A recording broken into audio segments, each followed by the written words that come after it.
ॲमिगो अकॅडमीचं काम आहे air हॉस्टेससाठी training देणे आणि इतरही स्टुअर्डसाठी ते ट्रेनिंग देतात। वर्षभराची इथं कोर्सेस असतात।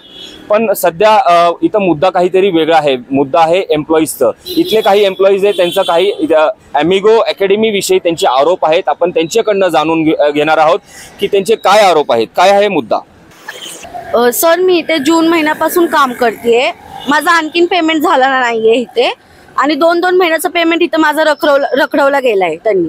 आणि पेमेंटचं विचारलं ना तर बोलतात की तुम्ही टार्गेट कंप्लीट नाही केलं, तुमच्याकडनं काही काम नाही झालं, तुम्ही टाइमपास करत होते। मग ह्यांनी 2 महिने गप्प बसले होते आणि आता आठवलं की आमचं पेमेंट नाही झालंय म्हणून। आता तुमचा आरोप येईल की तुम्हाला टर्मिनेट करण्यात आले काय? हा, टर्मिनेट पण आम्हाला न लेटर देता न वॉर्निंग देता केलेलं आहे विनाकारण। आम्ही रिझाईन पण नाही दिलं तरी पण।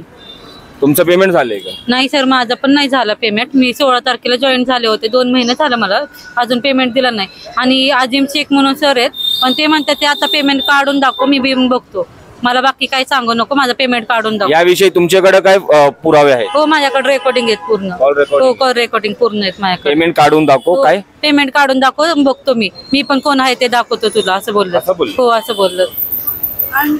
सर, आमचे एक मॅनेजर आहे भावना मॅम म्हणून, तर आम्ही त्यांना पेमेंटचं विचारायला गेलं तर त्यांनी आम्हाला केबिन मध्ये येऊ नका, आम्हाला हाकलून काढलंय आणि आम्हाला काही विचारायचं नाही। इथं सगळेच हात वर करतात, ते कोणी रिस्पॉन्सिबिलिटी घेत नाहीये इथे। तर सर, मग हे लोक रिस्पॉन्सिबिलिटी घेत नाही, यांच्यावर कारवाई करा तुम्ही बस। तुझ्या बरोबर काय झालं, काय तुझ्या बरोबर घटना घडलेली? मैंने मैसेज किया था भावना मैम को कि सैलरी कब होगा, तो उन्होंने कोई रिस्पांस नहीं दिया और अगले दिन बोलते कि मतलब मेरे मम्मी पापा को मैं रिप्लाई नहीं देती, आज तेरे को दूंगा क्या, चिढ़ के बोला। और सैलरी के बारे में पूछा तो बोले कि वॉकिंग्स निकाल, मेरे को सैलरी का मत पूछ। और मेरे मम्मी पापा को भी ऊपर बोला है उन्होंने। काय तुम्हाला तुम्ही जेव्हा इथं जॉब सुरू केला तेव्हा तुम्हाला काय म्हणण्यात आलेलं, काय तुमचे वर्किंग कंडिशन्स काय असेल, काय त्याबद्दल तुम्हाला काय ब्रीफिंग केलेली का? हा, केली ना सर। त्यांनी सांगितलं होतं की तुम्हाला टार्गेट कंप्लीट करायची काही गरज नाहीये, पेमेंट जो तुम्हाला आहे ना तो इन हँड तुम्हाला मिळून जाईल, फक्त तुम्ही येऊन कॉलिंग करायचं इथं, तेवढं सांगितलं होतं।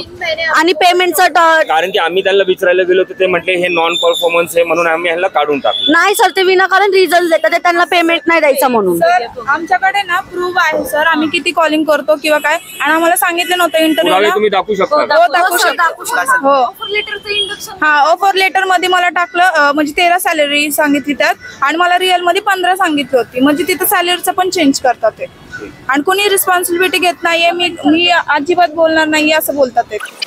तुमची आताही तुम्ही सॅलरीची मागणी करत आहात, किती 40 दिवसाचे काय?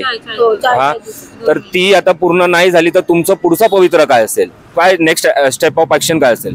सर, आम्ही कंप्लेंट करणार पोलिसांना, महामंडळ योजनेकडे पण जाणार, आम्ही तिकडे पण कंप्लेंट करणार।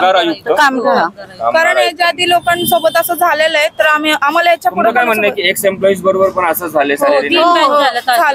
सर, इथं कोणीही असं नाही की त्यांनी 2 महिने कंटिन्यू काम केले, प्रत्येक जण 1-1 महिना काम करतात आणि त्यांचं पेमेंट घेऊन जातात, सगळ्यांचं पेमेंट रखडवतात त्यांनी। तर नक्कीच संतापलेले एम्प्लॉईज आहेत, असे काही वयाने मोठे नाहीये, पण त्यांचं असं म्हणणं आहे की सॅलरी नाही दिली तर आम्ही ह्या संदर्भात पोलिसात तक्रार करूयात।